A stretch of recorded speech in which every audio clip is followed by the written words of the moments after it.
Oke, Bapak Ibu, minggu lalu kita udah merenungkan kitab Wahyu pasal pertama dan sampai pasal yang kelima dari kitab Wahyu. Pasal pertama jelas mengatakan bahwa kitab ini adalah kitab yang berisikan nubuatan atau apokalipsus.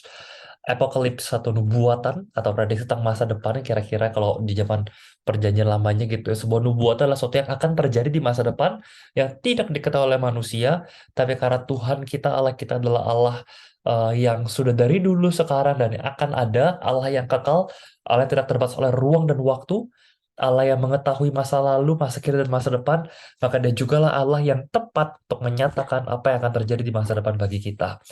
Dan garis besar kitab Wahyu ini Bapak Ibu digambarkan ada beberapa bagian, yaitu akan ada masa tribulasi atau masa kesusahan, kesusahan yang besar, masa kesulitan, lalu akan ada peristiwa kedatangan Yesus yang kedua kalinya.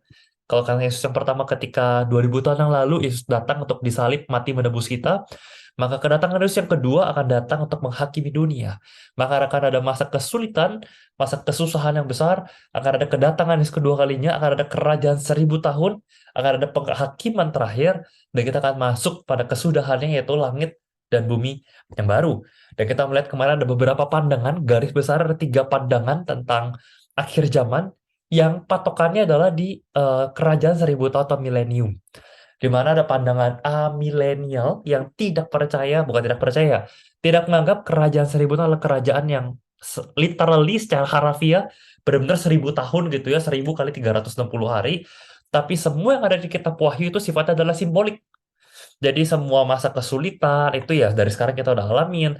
Yang namanya zaman akhir ya setelah Yesus datang, sejak kedatangan Yesus pertama dari Yesus ke surga, itulah kita sudah masuk ke akhir zaman menurut pandangan dari amil atau amilenialisme, di mana kedatangan Yesus yang kedua kali akan datang untuk langsung menghakimi dunia, selesai. Tapi ada juga pandangan post milenialisme, post akhirnya sesudah, bahwa kedatangan Yesus akan terjadi setelah milenium. Bedanya dengan amil adalah post mil percaya bahwa kerajaan 1000 tahun itu nyata. Benar-benar akan ada kerajaan 1000 tahun di muka bumi nanti. Dan setelah kerajaan 1000 tahun didirikan oleh Allah itu, baru Yesus akan datang kedua kalinya untuk menghakimi dunia. Di mana memasuki masa kerajaan 1000 tahun di sini, kekristenan akan semakin besar, semakin berjaya, Injil akan diberitakan seluruh dunia, dan orang-orang akan semua penduduk di muka bumi akan menerima Kristus. Gereja akan dipenuhi oleh orang-orang Kristen, dunia dipenuhi oleh orang-orang Kristen, dan bersama-sama berarti kerajaan 1000 tahun. Jadi adalah pandangan yang paling optimis, karena memandang bahwa gereja akan semakin maju, jumlah Kristen akan semakin banyak, dan pada akhirnya semua orang dunia akan menjadi orang Kristen sebelum Yesus datang untuk kedua kalinya. Lalu ada pandangan namanya pandangan premil atau sebelum pra-milenial, bahwa Yesus akan datang sebelum kerajaan 1000 tahun. Yaitu kapan? Ada dua, terbagi dua lagi, yaitu setelah masa kesusahan yang besar atau masa kesulitan, masa tribulasi, Yesus akan datang untuk kedua kalinya, lalu mendirikan kerajaan 1000 tahun, dan di akhir kerajaan 1000 tahun, dimulailah penghakiman terakhir. Nanti kita melihat ada penghakiman tahta putih, dan seterusnya. Dimulailah penghakiman terakhir sebelum masuk kepada langit dan bumi yang baru. Tapi ada juga pandangan yang terbagi kedua, mencabang dari premil adalah, sama-sama percaya Yesus datang sebelum kerajaan 1000 tahun, hanya saja masa tribulasi, masa kesusahan besar tidak dialami oleh orang Kristen, tidak dialami oleh orang gereja. Mereka mengambil dari Wahyu 4 yang kemarin kita lihat bahwa Yesus akan datang dari langit-langit. Jadi kedatangan Yesus yang kedua kali akan terjadi dalam dua event atau dua peristiwa yang berbeda, yaitu peristiwa pertama, Yesus datang di atas langit-langit, nggak sampai turun ke bumi, berhenti di langit-langit, lalu kita, orang-orang Kristen, bagian dari gereja, orang percaya akan terangkat ke surga. Atau disebut dengan rapture, pengangkatan. Kemarin kita lihat di Wahyu 4 tadi dikatakan, ayo naiklah ke atas gitu kan. Ada menafsirkan ya itu kan cuma Tuhan manggil Yohanes naik ke atas. Ada juga menafsirkan bahwa enggak, itu adalah panggilan Tuhan kepada gereja untuk dari pengangkatan, supaya gereja tidak ikut menderita di masa kesusahan yang besar ini. Lalu setelah masa kesusahan yang terjadi selama 7 tahun, jadi masa tribulation, masa kesulitan yang besar akan terjadi selama 7 tahun, dan terbagi dalam dua bagian, 3,5 tahun pertama dan 3,5 tahun akhir. Kemungkinan malam ini kita hanya akan keburu bahas 3,5 tahun yang pertama. Nanti di bagian akhirnya kita baru mungkin minggu depan kita akan bahas tentang adanya perang Armageddon dan seterusnya.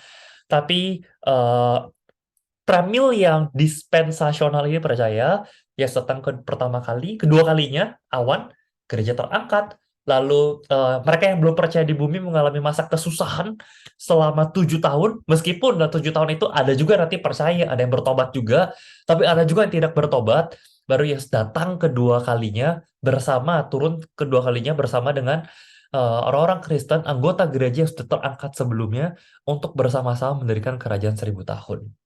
Nah, itu Bapak Ibu kira-kira gambaran dari beberapa pandangan tentang teologi atau teori tentang akhir zaman atau hari kiamat gitu ya, kedatangan Yesus yang kedua kali. Dan malam ini Bapak Ibu kita akan spesifik membahas tentang eh, masa-masa kesusahan yang besar atau masa-masa tribulation yang ada 7 tahun. Kalau minggu lalu kita udah melihat dari Wahyu 1 sampai 5, Wahyu 1 pembukaan, lalu bagaimana Yohanes menuliskan surat kepada 7 jemaat atau 7 gereja. Kenapa harus 7? Yaitu angka 7, angka sempurna, kan baik sekali setelah 7 di kitab Wahyu. Kita percaya bahwa kalau Amin memandang bahwa seluruhan kitab Wahyu adalah sekedar simbol, beberapa pandangan lain menganggap bahwa enggak, memang kitab Wahyu mengandung beberapa simbol, tapi bukan keseluruhannya adalah simbol. Beberapa memang bisa terjadi secara harafiah, beberapa memang secara simbolik. Namun contoh seperti yang kita bahas minggu lalu, 7 gereja, itu adalah simbol perwakilan dari gereja-gereja di segala tempat dan di segala zaman. Makanya isu yang ditentang adalah masa penyembahan berhala, masa gereja yang hanya mementingkan legalisme, mementingkan ritual ibadah, tapi udah kehilangan kasih. Bukan benar-benar motivasinya kasih, tapi hanya ritual agama. Gereja yang justru toleran terhadap perbuatan zina, gereja yang terbuka terhadap pengajaran-pengajaran palsu, atau bahkan mungkin gereja yang baik-baik saja, tidak ada kesalahan tertentu, tapi diperingati Paulus mereka pun akan disiksa, akan dipenjara, akan diserang, karena harus bertahan dalam kesulitan. Nah, setelah surat kepada 7 gereja itulah, masuklah Yohanes kepada sebuah penglihatan di Wahyu 4 dan Wahyu 5, di mana tadi ceritanya ada pengangkatan, terus Yohanes terangkat ke atas, dan Yohanes melihat ketika dia naik ke surga, yang dia ada sebuah tahta dengan Tuhan yang begitu mukanya begitu bercahaya, ada pelangi dengan tahta yang begitu berhiaskan luar biasa, perhiasan-perhiasan yang melimpah, jalanan bagian dari surga yang begitu crystal clear, yang begitu indah sekali. Lalu dicari siapakah yang bisa membuka gulungan, siapa yang layak membuka gulungan. Lalu kita melihat Yohanes melihat sosok Kristus yang seperti anak domba yang disembelih. Bahwa mungkin Yohanes berpikir, oh dia yang akan membuka materai, yang akan memegang hari akhir adalah sang singa Yehuda atau sang keturunan Daud. Loh, kok yang muncul adalah seekor anak domba yang seperti disembelih. Itulah sosok Yesus yang justru yang memerdekakan kita, menyelamatkan kita. Sosok Yesus dalam kelemahannya, dalam luka bekas disalib, dicambuk, disakitinya, betul Yesus menyelamatkan kita. Nah, maka ketika gulungan itu dibuka dari Wahyu pasal 6 sampai Wahyu pasal yang ke-18, nanti kita akan melihat Wahyu pasal 18 itulah bagian dari tribulation. 7 tahun masa kesusahan besar, masa kesengsaraan yang hebat. Yang akan digambarkan dengan 7 materai, ada gulungan dengan 7 materai. Setelah materai ke-6 kebuka, sebelum materai ke-7 terbuka, akan ada 7 sangkakala dibunyikan. Setelah 7 sangkakala dibunyikan, materai ke-7 akan ada 7 cawan yang ditumpahkan. Nah, ke-7 materai, ke-7 sangkakala, dan ke-7 cawan, inilah 777, inilah bagian dari masa kesulitan yang akan sama-sama kita lihat pada malam hari ini. Oke, Bu, saya akan share bagian firman Tuhannya. Kita masuk ke Wahyu pasalnya yang ke-6. Oke. Wahyu pasal ke-6, kita langsung masuk kepada ke-6 materai pertama. Jadi setelah anak domba, setelah Yesus Kristus menerima gulungan kitab, yaitu tentang gulungan hari kiamat yang akan dibuka perlahan-perlahan, maka inilah 6 materai pertama yang dibuka. Wahyu 6 pasal yang ke-1 akan saya bacakan. Maka aku melihat anak domba itu, Yesus Kristus, membuka yang pertama dari ke-7 materai. Dan aku mendengar yang pertama dari keempat makhluk itu, empat makhluk kemarin kita melihat ada sosok empat malaikat itu, empat serafim dengan enam sayap, dengan muka yang berbeda-beda. Materai pertama dibuka, dan ketika malaikat itu dibuka, Yohanes melihat sesungguhnya ada seekor kuda putih dan orang yang menungganginya memegang sebuah panah dan kepadanya dikaruniakan sebuah mahkota. Lalu ia maju sebagai pemenang untuk perebut kemenangan. Lalu pandangan penglihatan visi yang dilihat oleh Yohanes ini adalah penglihatan juga yang pernah dilihat oleh eh sebentar, Zakaria. Saya lupa. Oleh Nabi Zakaria di Zakaria pasal 1 ayat ke-8 dan pasal 6 ayat 2 sampai 6, di mana di sana memang Zakaria melihat ada pasukan kuda-kuda. Dan ini pandangan yang serupa yang sudah pernah dilihat juga di Perjanjian Lama.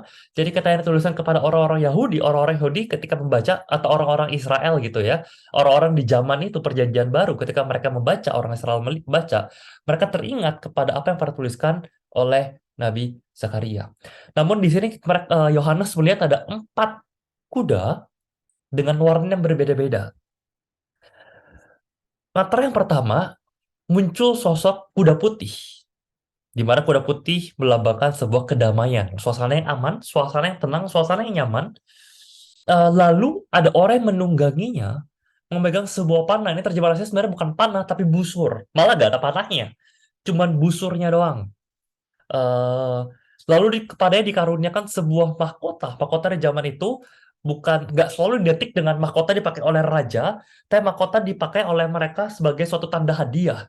Seperti contoh Paulus menceritakan bagaimana kita berlari untuk mendapatkan mahkota karena mereka yang menang. Kalau sekarang kalau kita menang pertandingan diberikan medali. Zaman dulu orang menang pertandingan diberikan sebuah mahkota. Artinya mereka memenangkan sesuatu yang maju sebagai pemenang untuk merebut kemenangan. Siapa kuda putih ini adalah sosok pertama yang seolah-olah dia bisa memenangkan entah secara politik, entah dia bisa memenangkan berbagai negara-negara dengan kondisi yang mungkin aman, mungkin damai, tapi itu hanya kedamaian semu. Itu hanya kedamaian politik, hanya kedamaian diupayakan oleh manusia, oleh dunia, bukan kedamaian sejati dari Tuhan. Kenapa? Karena kedamaian itu akan disusul oleh materai yang kedua, yaitu kuda yang kedua. Ketika materai yang kedua dibuka, Wahyu 6 ayat 4. Majulah seekor kuda yang lain. Kali ini ada kuda merah padam. Dan orang yang menungganginya dikaruniakan kuasa untuk mengambil damai sejahtera dari atas bumi. Jadi kuda putih yang tadi menggambarkan, oh ada sosok dunia yang bisa menciptakan kedamaian dan keamanan, itu hanya sementara. Karena penguasa dunia juga lah yang nantinya akan kuda merah melambangkan amarah, melambangkan kegeraman, amarah. Mereka juga lah akan mengambil, merampas kedamaian dan mengakibatkan ada manusia yang saling membunuh dan kepada dikaruniakan sebuah sebilah pedang yang besar. Pedang menggambarkan satu kondisi untuk menyerang, untuk berperang, untuk menyerang, berperang dan membunuh. Tadi busur tanpa panah melambangkan punya otoritas, punya kemampuan untuk perang, tapi tidak dipakai untuk perang, memenangkan dunia dengan cara entah ekonomi, politik, kedamaian, tapi tidak bertahan lama, kedamaian di bumi tidak bertahan lama, sampai nanti akhirnya materi kedua, justru kedamaian di bumi akan dirampas, akan terjadi peperangan, akan terjadi saling membunuh. Lalu yang ketiga, ketika materai ketiga dibuka, kali ini ada seekor kuda hitam. Dan orang yang menungganginya memegang sebuah timbangan di tangannya. Lalu dan aku mendengar seperti ada suara di tengah-tengah keempat makhluk itu berkata, secupak gandum sedinar, 3 cupak jelai sedinar, tapi janganlah rusakkan minyak dan anggur itu. Apa artinya Bapak Ibu? Kalau tadi kuda putih melambangkan kedamaian, kuda merah melambangkan peperangan, kuda hitam melambangkan kelaparan. Jadi setelah kedamaian dirampas dengan ada perang, dengan akibatnya perang atau sama yang terjadi di dunia, maka akan mulai muncul kemiskinan, maka akan mulai muncul kelaparan di mana-mana. Sampai katanya secupak gandum sebenarnya secupak gandum adalah kebutuhan makan untuk sehari, kebutuhan untuk hidup bagi seseorang sehari, dan sedinar adalah upah sehari. Jadi upah sehari cukup untuk makan sehari. Lalu 3 cupak jelai, sebenarnya 3 cupak jelai. Apa bedanya gandum dan jelai? Jelai itu derajatnya di bawah, nggak sebergizi gandum, biasa malah dipakai untuk kasih makan ternak. Nah ini jelainya seolah-olah sedinar upah sehari cuma bisa buat makan sendiri sehari, dan cuma bisa kasih makan satu keluarga 3 cupak jelai. Kasih makan sekeluarga pas-pasan, maka mereka kekurangan. Kenapa? Karena terjadi kelaparan, terjadi krisis pangan, terjadi krisis ekonomi. Yang tadi peperangan secara fisik sekarang masuk kepada krisis pangan, kelaparan, dan juga krisis ekonomi. Tapi janganlah rusakkan minyak dan anggur itu. Ini ada beberapa penafsiran Bapak Ibu. Ada yang mengatakan bahwa minyak dan anggur itu hal yang sangat-sangat ordinary, sangat umum, sangat biasa gitu ya, bukan barang yang langka, bukan barang mahal. Tapi gara-gara kekeringan yang dahsyat, bahkan minyak dan anggur pun menjadi satu hal yang sangat berharga. Ada juga mengatakan bahwa oh minyak adalah bahan untuk membuat roti. Kalau masih ingat dulu Nabi Elia ketemu dengan seorang janda yang punya anak satu, diminta buatin roti. Dia bilang, saya cuma punya minyak, cuma dibuli-buli, cuma bisa bikin sekali roti. Habis itu habis inilah minyak untuk bikin roti. Dan anggur untuk diminum, bukan anggur buah, bukan anggur grapes gitu ya, tapi anggur wine, anggur untuk diminum. Ya ini juga menggambarkan ada roti dan anggur. Roti dan anggur jangan dirusak. Ada juga menafsirkan sampai ke ya roti dan anggur melambangkan darah dan tubuh Kristus dan seterusnya. Itu nggak boleh dirusak meskipun ke tengah-tengah kemiskinan, kerohanian tetap nggak boleh diusik dan apapun lah. Saya juga tidak tahu penafsiran mana itu interpretasi gitu Bapak Ibu, itu penafsiran. Tapi paling nggak menggambarkan malapetaka yang pertama tadi, dari kedamaian muncul malapetaka peperangan, lalu muncul malapetaka kelaparan. Materai yang keempat, ayat ke-7 dan ke-8. Materai yang keempat, ketika dibuka muncul seekor kuda hijau kuning. Bahasa aslinya Bapak dari bahasa Yunani adalah warna kuda itu warna klorofil. Warna klorofil itu adalah warna hijau daun. Jadi muncul kuda berwarna hijau daun gitu ya, berwarna klorofil, dan yang menungganginya bernama Maut, dan kerajaan Maut mengikutinya. Dan kepada mereka diberikan kuasa atas seperempat dari bumi untuk membunuh dengan pedang, dengan kelaparan, dan dengan sampar, dan dengan binatang-binatang buas yang ada di bumi. Yang tadi eh, peperangan, terus kelaparan, dan sekarang bukan hanya peperangan dan kelaparan, muncul sakit penyakit. Entah sampar, yaitu bisa sakit penyakit sampar, entah virus, entah apapun bentuknya gitu ya. Manusia bukan hanya mati oleh pedang karena perang, manusia bukan hanya mati oleh karena kelaparan, manusia akan mati karena sakit penyakit. Itu kuda yang keempat. Dan bukan cuma eh, oleh sakit penyakit, bahkan juga mati oleh binatang-binatang buas di bumi. Para makhluk hidup lain yang membinasakan. Maka setelah 4 materai dengan 4 kuda itu dibuka, maka dibukalah materai yang kelima. Materai kelima tiba-tiba ada berubah sedikit. Yang tadinya muncul kuda dengan membawakan lambang malapetaka, tiba-tiba materai kelima dibuka. Yohanes melihat tiba-tiba ada mesbah. Mesbah itu tempat kayak altar gitu ya, altar penyembahan. Ada mesbah, dan di bawah mesbah ada jiwa-jiwa mereka yang telah dibunuh oleh karena firman Allah. Ada jiwa-jiwa para martir. Eh, dan oleh karena kesaksian yang mereka miliki. Lalu para jiwa-jiwa martir di bawah mesbah itu berseru dengan suara nyaring, berapa lama lagi, ya penguasa yang kudus dan benar, engkau tidak menghakimi dan tidak membalaskan darah kami kepada mereka yang diam di bumi. Dan kepada mereka masing-masing diberikan sehelai jubah putih. Jubah putih kemarin kita lihat di beberapa pasal sebelumnya melambangkan jubah seorang imam. Dan kepada mereka dikatakan, mereka harus beristirahat sedikit waktu lagi, sabar tunggu sedikit lagi, hingga genap jumlah kawan-kawan pelayan dan saudara-saudara mereka yang akan dibunuh sama seperti mereka. Seolah-olah Tuhan sedang menunggu waktunya akan tiba ketika ini nih orang-orang yang sudah ditentukan nanti akan mati, martir demi Tuhan. Setelah itulah baru Tuhan akan membalaskan mereka, membalas kematian mereka dengan menumpahkan murka Tuhan yang menyala-nyala. Maka setelah ada pertanyaan begini, bukankah eh, kenapa masih ada jiwa-jiwa martir? Bukankah mereka yang gereja sudah harusnya terangkat, rapture gitu kan, terangkat ke surga di pasal keempat, sebelum terjadi masa tribulasi, masa kesusahan besar. Ada yang mengatakan ya, makanya sebenarnya mereka tidak terangkat ke surga, tidak ada rapture. Ada juga yang percaya kepada pengangkatan, mengatakan bahwa ya jiwa-jiwa ini memang mereka yang sudah meninggal karena dikatakan mereka telah dibunuh oleh karena firman Allah, ya mereka memang di surga berseru-seru menantikan pembalasan Tuhan. Ada juga yang mengatakan memang mereka yang ada di bumi sedang menanti-nantikan pembalasan Tuhan. Tapi either way saya juga nggak tahu persis artinya apa, karena balik lagi itu adalah penafsiran. Tapi intinya setelah empat materi terbuka, setelah ada empat kuda yang melambangkan ada pergeseran peristiwa dari yang suasana bumi damai-damai, tiba-tiba muncul peperangan, tiba-tiba muncul kelaparan, tiba-tiba muncul sakit penyakit, eh, dan seterusnya. Akhirnya itu ternyata gak seberapa. Itu baru benar-benar ya appetizer gitu ya. Belum ada apa-apanya dibandingkan dengan hukuman Tuhan yang harusnya menimpa orang-orang berdosa, orang-orang jahat, orang-orang yang selama ini menindas pemberita-pemberita firman, orang yang selama ini menindas para misionaris-misionaris dan membunuh para martir. Makanya para jiwa-jiwa ini bersorak. Dan setelah bersorak, akhirnya dibukakanlah materai yang keenam. Dan ketika materai yang keenam dibuka, sesungguhnya, Wahyu 6 ayat 12, sesungguhnya terjadilah gempa bumi yang dahsyat. Mulai muncul bencana alam. Kalau tadi masih peristiwa manusia, manusia gitu ya, peristiwa sosial, perang, kelaparan, sakit penyakit. Sekarang mulai alam terjadi malapetaka. Terjadilah gempa bumi yang dahsyat.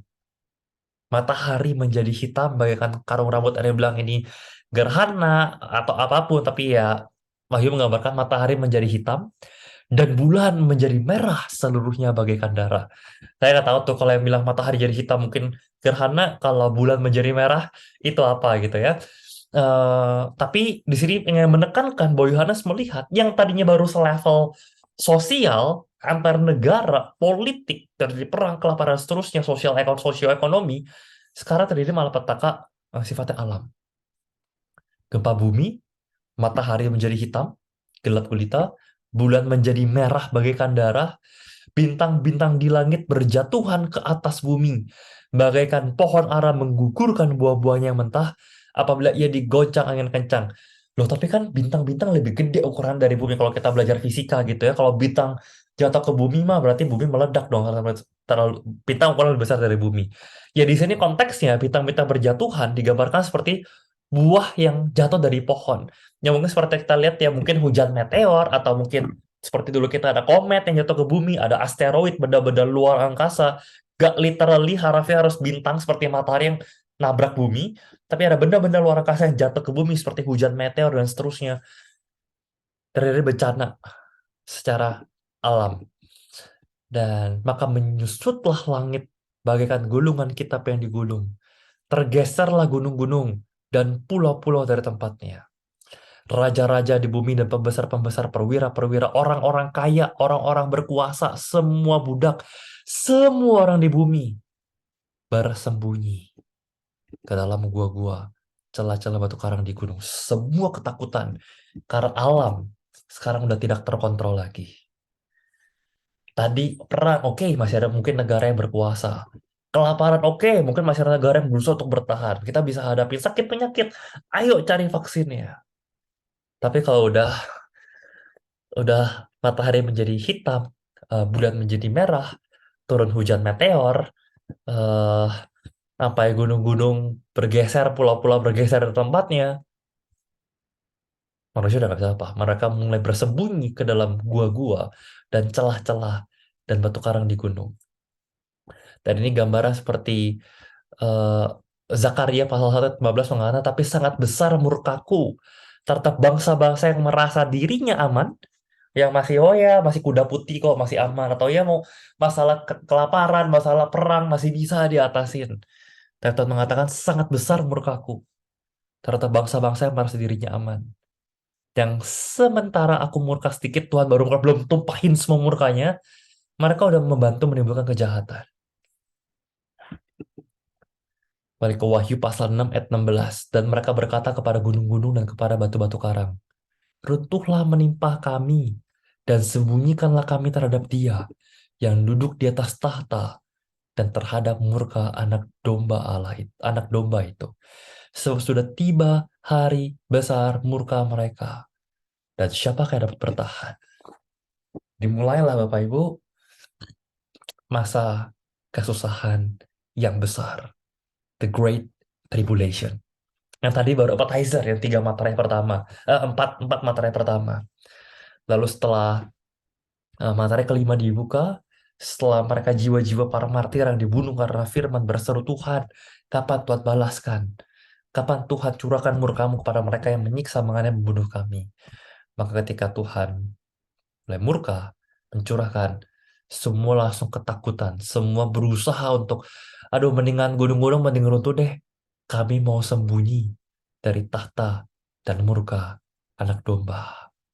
Inilah hari kesusahan besar. Siapa yang bisa tahan? Ada.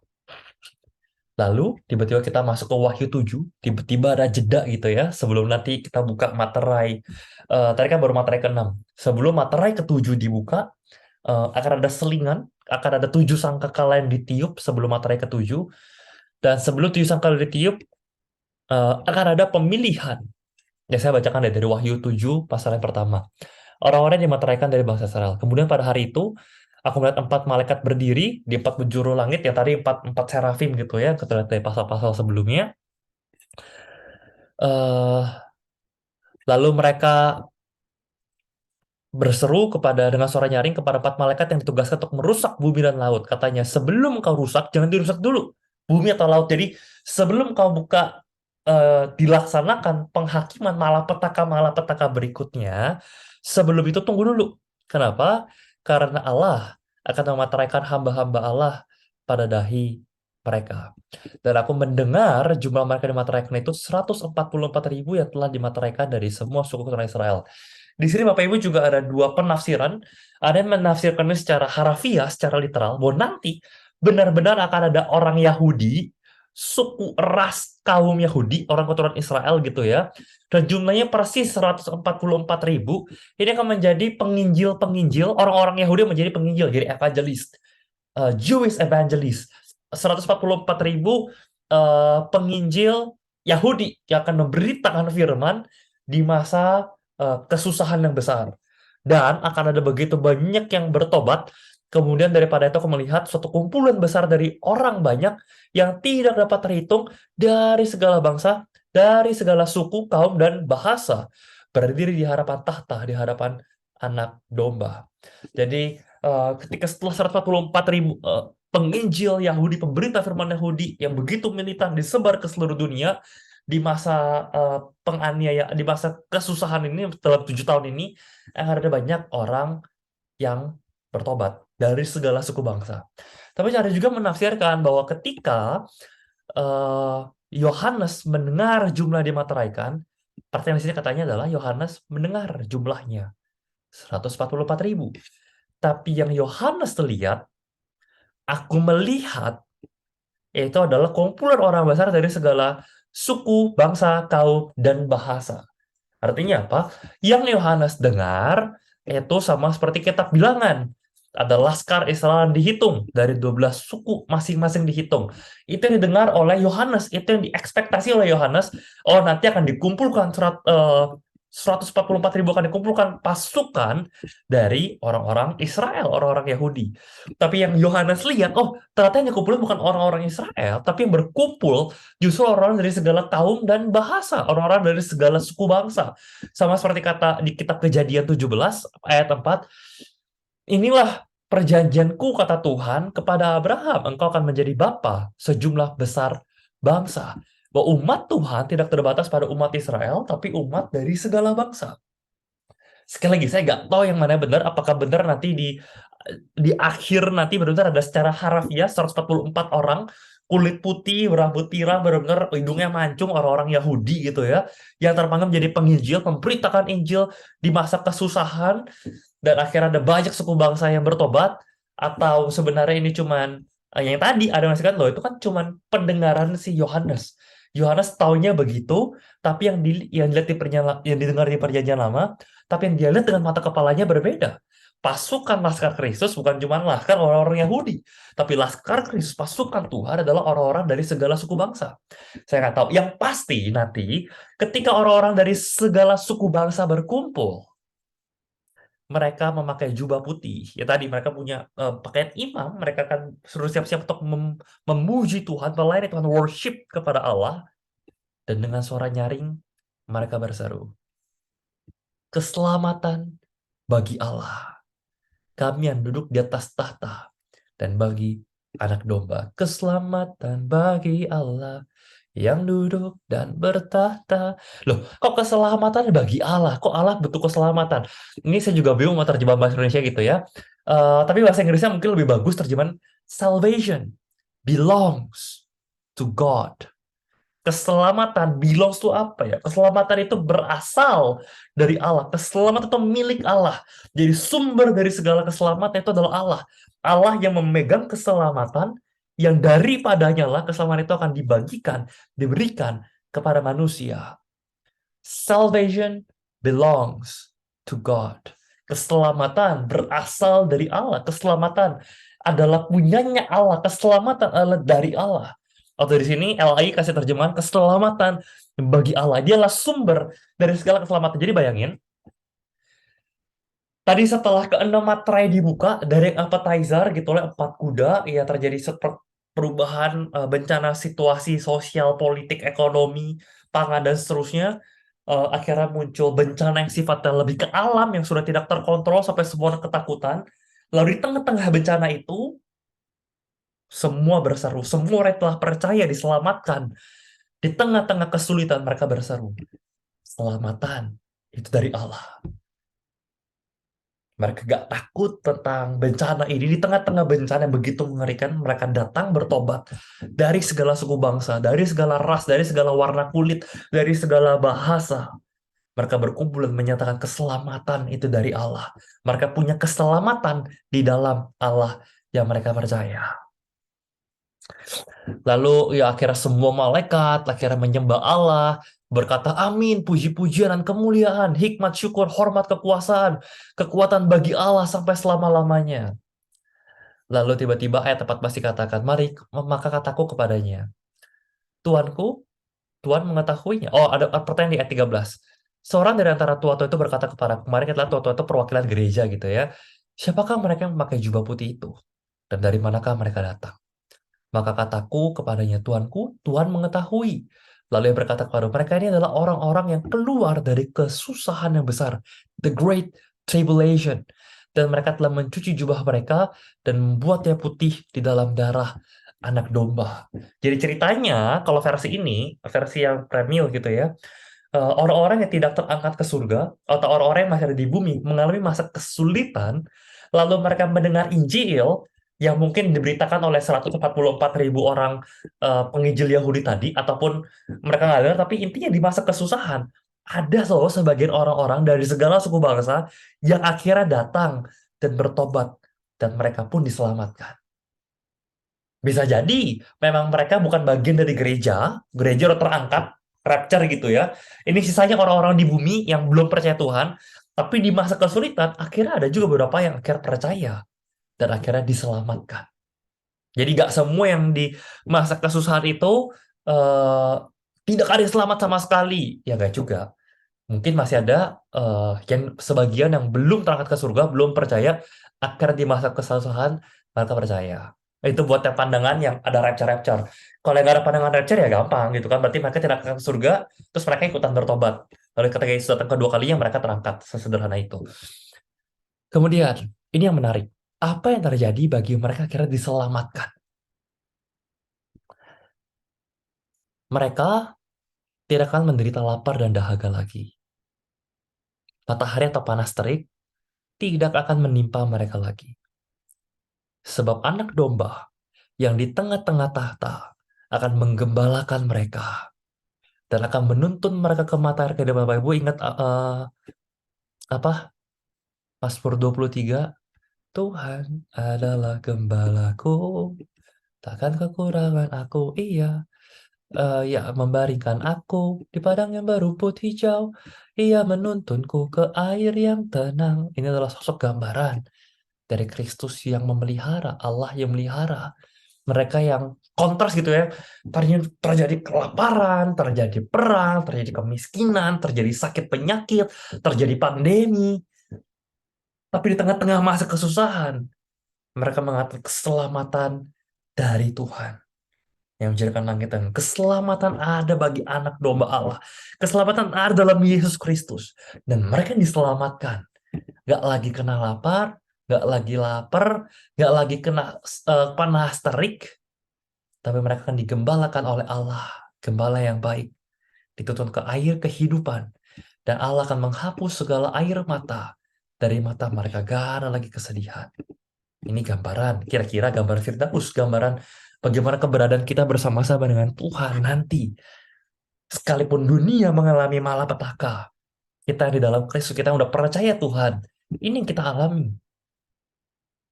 Ya kecuali kita percaya setelah masa tribulasi ya. Kita kan tribulasi dulu, baru mengalami. Tapi kita telah percaya kepada Tuhan. Ini yang Tuhan janjikan. Kita nggak akan menderita kelaparan, nggak akan menderita terik matahari, nggak akan menderita kesedihan, nggak akan ada air mata, tapi Tuhan menuntun kita ke mata air kehidupan. Dari tengah tadi gambaran yang menyeramkan-menyeramkan, tiba-tiba muncul pasal 7, pasal jeda gitu ya, pasal pengharapan bagi segala suku bangsa dan bahasa, bagi mereka yang mau datang, menerima, menyembah anak domba Allah, Yesus Kristus, akan menerima keselamatan. Ini juga yang ada di kitab yang ayat 14 tadi ya, di kitab Daniel pasal 12 ayat pertama akhir zaman. Pada waktu juga akan muncul Mikael, nama malaikat, pemimpin besar itu, yang akan mendampingi anak-anak bangsamu.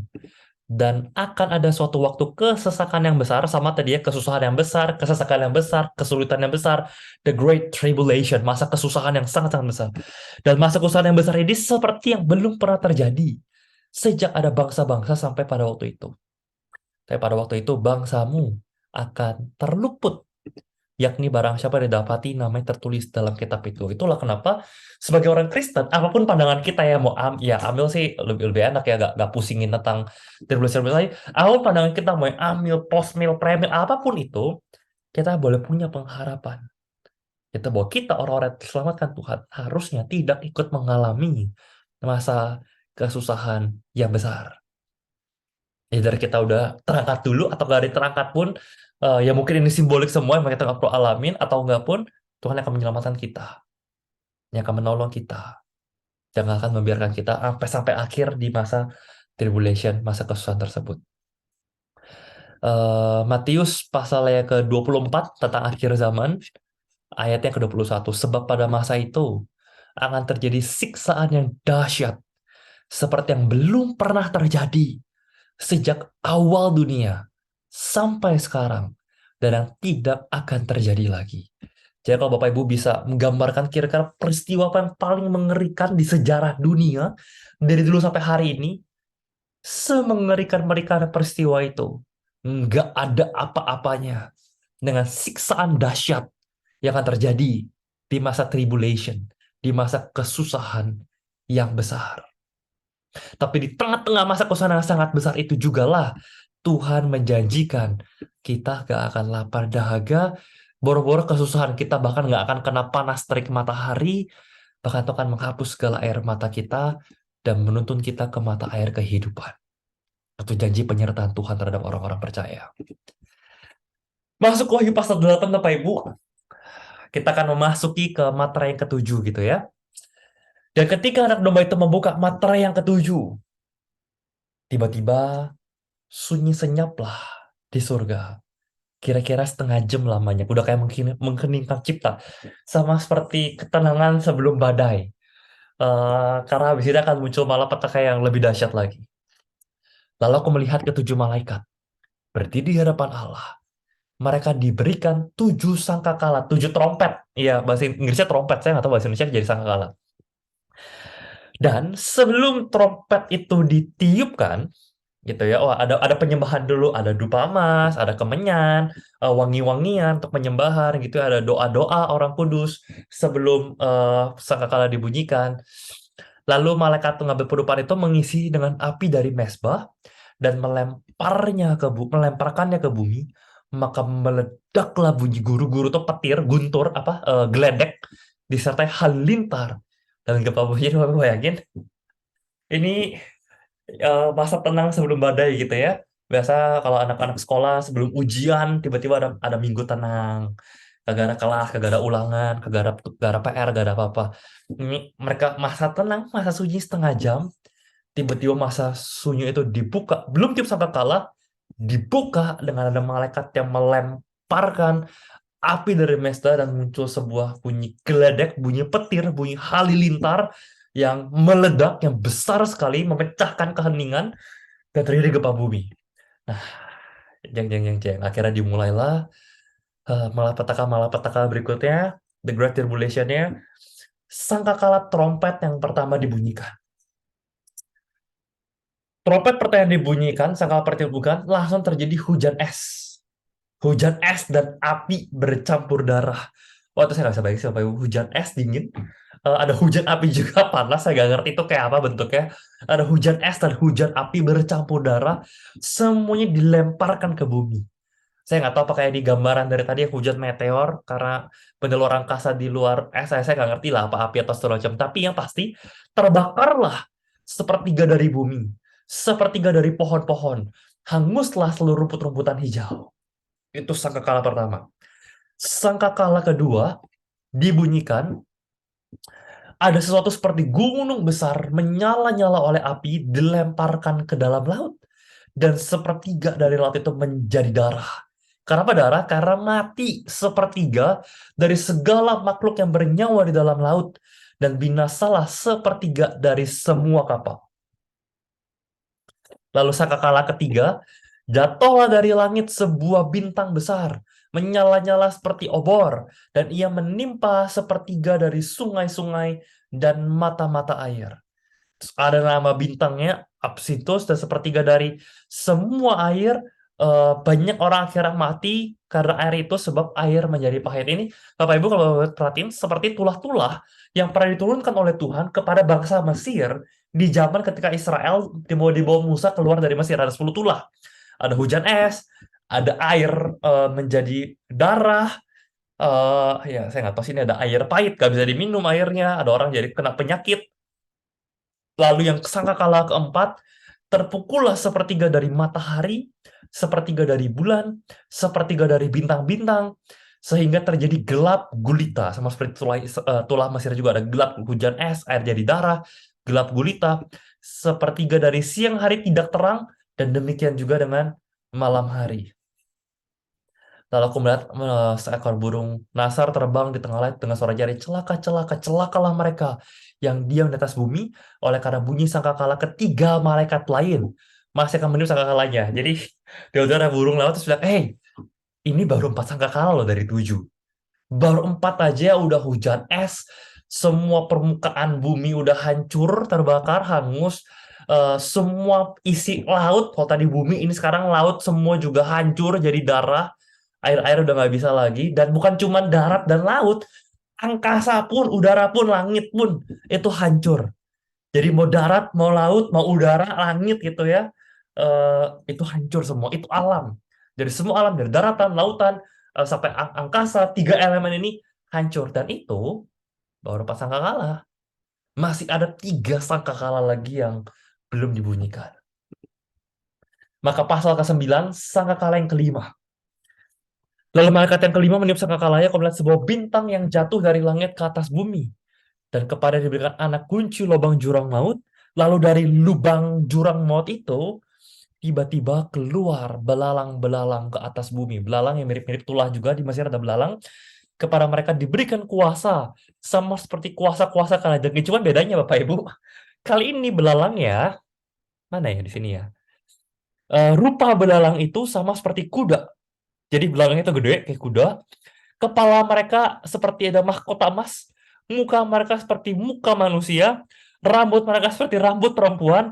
Gigi mereka seperti gigi singa, dada mereka seperti baju zirah, sayap mereka seperti kereta kuda yang lari ke medan perang. Saya kagak tahu ini belalang atau monster seperti apa Bapak Ibu. Ya tapi ini gambaran ya, bisa jadi simbolik atau enggak, tapi ya ada mahkota emas, artinya mereka punya kuasa, mereka berusaha memenangkan sesuatu. Muka seperti muka manusia, mereka punya rasionalitas intelektual seperti manusia. Saya nggak tahu ada rambut perempuan artinya apa, ada gigi seperti gigi singa, mereka buas, mereka bisa menerkam. Dada mereka seperti baju zirah, mereka bukan seperti belalang yang tinggal ceplok mati. Mereka tangguh, tidak bisa ditaklukkan, tidak bisa dimatikan. Terus bunyi sirene seperti bunyi kereta yang sedang lari ke medan peperangan, ya mereka datang dengan kondisi siap perang. Jadi eh, bukan tulah apa, trompet kelima bukan lagi bencana alam, tapi udah apa ini ya, udah bukan bencana natural, udah supranatural, udah melampaui alam, karena udah lubang tercipta di bumi, dan dari lubang di bumi itu muncul makhluk-makhluk, ya entah makhluk-makhluk setan atau apapun ini istilahnya, seperti belalang wujudnya tapi punya kuasa seperti kalajengking. Tapi di sini mereka diperkenankan bukan untuk membunuh manusia, ini yang mengerikan Bapak Ibu, melainkan hanya untuk menyiksa mereka 5 bulan lamanya, 5 bulan dari 7 tahun tadi kan. Dan siksaan itu seperti siksaan kalajengking apabila mengingat manusia. Dan pada masa itu orang-orang akan mencari maut, tapi mereka tidak akan menemukannya. Mereka ingin mati, tapi maut lari dari mereka. Di masa The Great Tribulation, di masa kesusahan besar, kesengsaraan besar ini, saking menyiksanya orang-orang pengen mati, gak bisa mati, Bapak Ibu. 5 bulan gak ada kematian di muka bumi. Tapi bukan berarti gak ada kematian adalah hal yang baik. Gak ada kematian itu adalah satu nightmare, mimpi buruk buat orang-orang yang masih hidup di zaman itu. Kenapa? Mereka berharap mereka mendingan mati daripada harus menanggung penyiksaan seperti ini. Tapi mereka nggak bisa mati. Mereka berharap mereka mati, tapi mereka nggak bisa mati. Mereka terpaksa harus bertahan, harus hidup, nggak bisa mati, tapi hidup dengan menanggung penyiksaan yang begitu mengerikan. Ah, Wahyu 9 ayat 10. Dan ekor mereka sama seperti kalajengking ada sengatnya.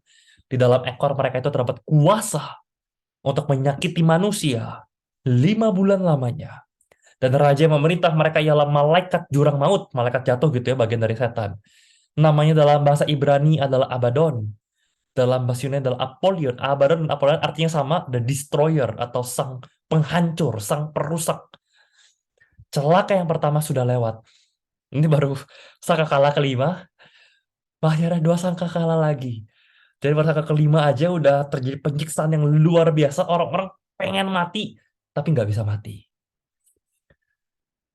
Lalu muncul sangkakala yang keenam. Lalu malaikat yang keenam meniup sangkakalanya, aku mendengar suatu suara keluar dari keempat tanduk mezbah emas di hadapan Allah. Lalu dikatakan, ayo lepasin dong malaikat yang dari sungai itu. Maka dilepaskanlah malaikat ini, bukan malaikat-malaikat surgawi ya, malaikat jatuh ya, bagian dari setan, iblis, yang telah disiapkan bagi jam dan hari dan bulan tahun untuk membunuh sepertiga dari umat manusia. Jadi kalau yang tadi penyiksaan tapi kagak ada yang bisa mati, kali ini diutus malaikat jatuh, dilepaskan, dibiarkan dilepaskan, ya bagian dari pasukannya iblis yang siap untuk membunuh sepertiga dari umat manusia. Jumlah tentaranya 20.000 laksa pasukan berkuda. Eh, dan ya ayat 18, oleh ketiga malapetaka ini, ini nih, aku melihat penglihatannya ada kuda-kuda orang menungganginya memakai baju zirah, merah api dan biru dan kuning belerang warnanya. Kepala kuda itu seperti singa, mulutnya keluar api, asap dan belerang. Dia udah sosok-sosok mengerikan monster dari si pasukan-pasukan setannya. Dan oleh ketiga malapetaka ini dibunuh sepertiga dari umat manusia, yaitu oleh api, oleh asap, dan belerang yang keluar dari mulutnya. Jadi setelah penyiksaan tadi mau mati gak bisa mati, sekarang akhirnya sepertiga umat manusia itu mati. Masalahnya Bapak Ibu, setelah udah mengalami malapetaka yang dahsyat sekalipun, ini gila. Karena Wahyu 9:20 mengatakan, tetapi manusia lain yang tidak mati oleh malapetaka, yang udah ngalamin tribulation, ngalamin masa kesengsaraan, itu nggak bertobat, tidak juga bertobat dari perbuatan tangan mereka. Mereka tidak berhenti menyembah roh-roh jahat, dan berhala dari emas dan perak dan tembaga dan batu dan kayu tidak dapat melihat berjalan. Dan mereka tidak bertobat dari pembunuhan, dari sihir, dari percabulan, dari pencurian. Jadi ini gambaran Bapak Ibu, manusia yang tanda kutip tidak dipilih, manusia yang nasibnya nanti mau ngapakan merugi di neraka. Bapak Ibu jangan berakhir nanti di zaman akhir gitu ya, orang-orang yang tidak diselamatkan Tuhan, tidak dipilih Tuhan, masuk ke neraka. Oh kasihan, mereka menderita, mohon-mohon Tuhan, tolong dong selamatin kami nyesal, kami tahu kalau tahu gini kami mau dari dulu percaya, kayak masuk surga nih nggak enak banget neraka. Enggak Bapak Ibu. Mereka yang akhirnya sampai akhir menolak Tuhan atau istilah kita menghujat Roh Kudus, sampai akhir tetap gak mau percaya sama Tuhan, sekalipun udah masuk neraka, bukan yang mereka nyesel dan berharap dulu mereka bertobat, mereka akan tetap dengan geram, tetap dengan marah, dengan emosi, dengan kejam, menghina Tuhan, menyalahkan Tuhan, tidak bertobat sama sekali. Itu gambaran manusia nanti yang ada di neraka. Mereka tidak diselamatkan. Kita pikir, oh kita dari surga ntar kasihan ya, lihat mereka boro-boro kasihan. Mereka nggak akan menunjukkan satu attitude untuk dikasihani, mereka tetap jahat, tetap berang, tetap menyerang, tetap menghina, tetap menjelek-jelekan, tetap tetap dendam, nggak ada penyesalan, tidak ada pertobatan sama sekali. Makanya Bapak Ibu bahkan ada yang mengatakan, saya lupa ya siapa ya untuk salah satu pendeta legendaris juga di sejarah kita mengatakan, eh kalau orang-orang dengar lihat mujizat aja bisa bertobat, Yesus gampang. Yesus tinggal datang ke gereja gitu ya. Zaman sekarang gitu, di-sharein live. Yesus datang, Yesus nyembuhin orang, ngadain mujizat, semua orang percaya. Masalahnya, nah sekarang Yesus tiba-tiba nongol di gereja, live YouTube, disaksikan semua dunia, Yesus ngadain mujizat, itu pun belum tentu orang-orang percaya loh Bapak Ibu. Karena memang ini udah masalah hati. Bukan masalah Tuhan baik atau enggak, bukan masalah Tuhan bekerja atau enggak, tapi memang masalah hati manusia yang degil, yang dari awal Romo mengatakan tidak ada satu orang pun yang mencari Tuhan, semua orang telah berbuat dosa, telah kehilangan kemuliaan Allah. Tidak ada seorang pun yang baik, tidak ada seorang pun yang mencari Tuhan. Kondisi manusia sampai di bukan zaman akhir, sampai di akhir zaman nanti udah dikenain setengah jalan nih malah petaka aja, udah 3,5 tahun pertama masih tidak bertobat. Udah kena siksaan, udah mati sebagian sepertiga, tetap tidak bertobat, tidak menyesal. Ayat 10, tiba-tiba ada jeda. Sebelum nanti kita masuk ke sangkakala yang ketujuh Bapak Ibu ya. Wahyu 10 ayat yang pertama. Dan aku melihat seorang malaikat lain yang kuat turun dari surga berselubungkan awan. Ada pelangi di atas kepalanya, mukanya sama seperti matahari, kakinya bagaikan tiang api. Ini sama seperti gambaran Tuhan gitu yang kita di Wahyu pasal-pasal yang pertama tadi. Sosok Tuhan duduk di atas tahta, ada pelangi. Jadi ini harusnya ada yang mengatakan ini gambaran dari Tuhan Yesus, ada juga mengatakan enggak, ini malaikat yang lain yang diberikan otoritas oleh Tuhan. Apapun itu, sosok ini, sosok yang seperti Yesus tadi, seperti Tuhan tadi yang ada pelangi dan seterusnya, memegang sebuah gulungan kecil. Lalu ia berseru, lalu dia mengatakan ada tiba-tiba ada 7 petir, 7 halilintar gitu ya.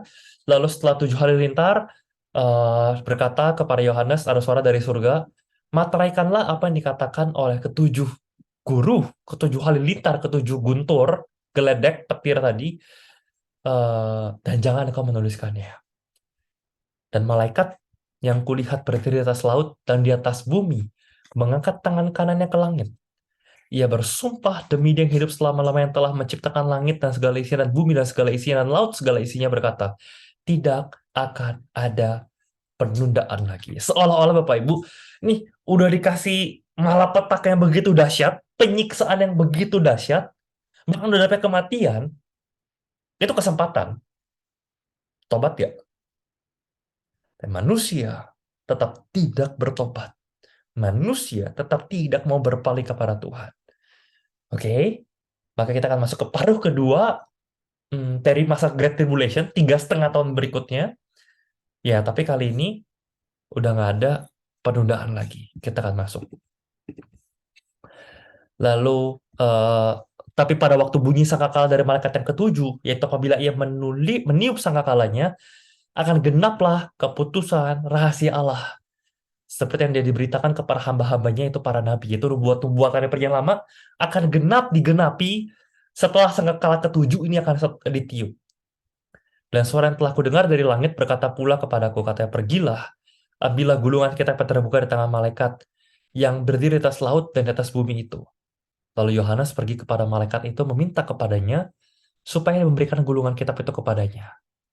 Katanya kepadaku, ambillah dan makanlah dia. Yohanes suruh makan kitab gulungan kitabnya, dia akan membuat perutmu terasa pahit, tapi dalam mulutmu akan terasa manis seperti madu. Lalu Yohanes makan beneran, perutnya beneran jadi pahit, mulutnya tapi terasa manis. Ia berkata kepadaku, kau harus berbuat lagi kepada banyak bangsa dan kau dan bangsa dan raja. Atau di kitab Ulangan, Ulangan pasalnya yang ke-32, ayat 39 dikatakan, lihatlah sekarang bahwa akulah dia. Tidak ada Allah kecuali aku. Aku yang mematikan, menghidupkan, aku yang meremukkan, aku yang menyembuhkan. Tidak seorang pun dapat melepaskan dari tanganku. Sesungguhnya, aku mengangkat tanganku ke langit dan berfirman, sama kata dia, Wahyu 10 ayat kelima, mengangkat tangannya ke langit. Apa yang terjadi? Aku angkat tanganku ke langit berfirman, demi aku yang hidup selama-lamanya. Apabila aku mengasah pedangku yang berkilat-kilat dan tanganku memegang penghukuman, aku akan membalas dendam kepada lawanku dan mengadakan pembalasan kepada yang membenci aku. Inilah bagian berikutnya yang nanti kita akan bahas di minggu depan, Bapak Ibu. Setelah Tuhan kasih kesempatan 3,5 tahun pertama, udah terjadi masa malapetaka yang begitu dahsyat, manusia tetap tidak bertobat. Maka berikutnya akan ditiup sangkakala ketujuh, akan ada malapetaka lagi dari 7 cawan. Nanti kita ngeliat tentang yang si naga dan perempuan, kita akan melihat tentang perang Armageddon. Sebelum nanti akhirnya Tuhan akan mendirikan kerajaan 1.000 tahun untuk mengakhiri 7 tahun masa tribulation atau kesengsaraan besar. Itu kita bahas, kan kita lanjutkan minggu depan Bapak Ibu, Wahyu dari pasal ke-11 sampai ke yang 18-nya. Tapi hari ini kita bisa melihat Bapak Ibu bahwa pada dasarnya orang selamat nggak selamat bukan berarti dia tidak selamat karena tidak dipilih oleh Tuhan dan seterusnya, enggak. Pada dasarnya kalau Tuhan tidak memilih untuk menyelamatkan manusia, semua manusia nggak ada yang baik, semua manusia nggak ada yang nyari Tuhan. Mau kena malapetaka kayak apapun, mereka bukannya takut dan nyari Tuhan, mereka bakal makin nyalahin Tuhan, bakal makin berang, bakal makin keji, bakal makin menghina dan menyalahkan Tuhan. Itu juga nasib mereka, sikap mereka ketika nantinya mereka masuk di dalam neraka. Tapi kalau hari ini kita bisa cari Tuhan, kalau kita bisa diselamatkan, itu bukan karena kita yang cukup baik, tapi karena ada keselamatan dari anak domba Allah. Salvation belongs to the God. Dan salvation, keselamatan itu diberikan kepada kita secara cuma-cuma untuk menyelamatkan kita, dan bahkan menjanjikan tadi kita nggak akan dibiarkan mengalami masa penderitaan, kesukaran yang besar, yang hebat ini. Itu karena seperti lagi gembala yang baik, dia akan menuntun kita kepada padang rumput yang hijau, kepada air kehidupan. Kita nggak akan ada tangisan, nggak ada ratapan, nggak ada air mata, nggak ada kelaparan, nggak ada kekurangan. Maka kita wahyu yang sepertinya mengerikan ini, ya ini akan sangat mengerikan bagi mereka yang tidak percaya. Tapi sekaligus menjadi penghiburan dan pengharapan bagi kita yang percaya dalam Kristus. Mari Bapak Ibu, kita tutup dengan doa.